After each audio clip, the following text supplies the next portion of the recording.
the case of, let's say, rice, we've identified about 7 major districts in the north that together could give us about 200,000 hectares of rice valleys that, if developed, can really give a boost to substituting the imported rice into the country by local production. And as we speak, we have invited, the Northern Caucus has invited the 6 municipal and district chief executives, and we're sending them this weekend to Kenya, which also has a huge rice production industry at a very large scale.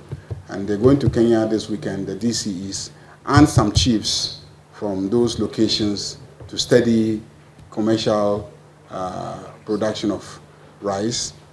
And we also, as a caucus, invited some of the importers of rice to try and understand what we can do in the north to have them take the rice from us instead of importing the rice. And the importers suggested that they would like to take us to Vietnam, where they take their rice from, so that we'll see what Vietnam is doing, which makes them go there to pick the rice, and if we could replicate such practices here. So the importers are funding us to take,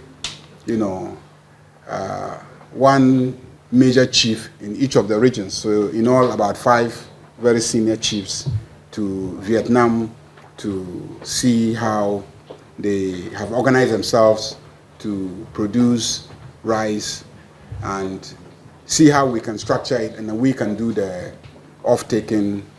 They can do the off-taking from us and guarantee a market so that we can also work our way to encourage investments in those rice valleys.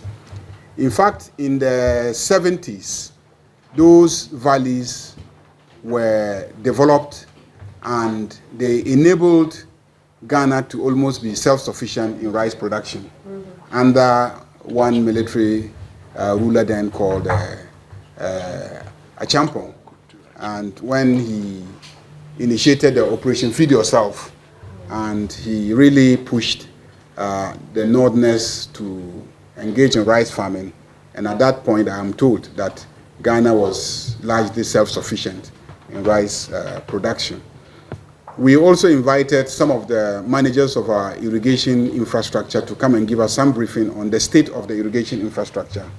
So a couple of days ago, the Tono irrigation manager in the Upper East came and gave me a briefing on the situation of the irrigation infrastructure in that part of one of the biggest irrigation facilities up north, which was, I think, established same during Achampong era to support commercial agriculture.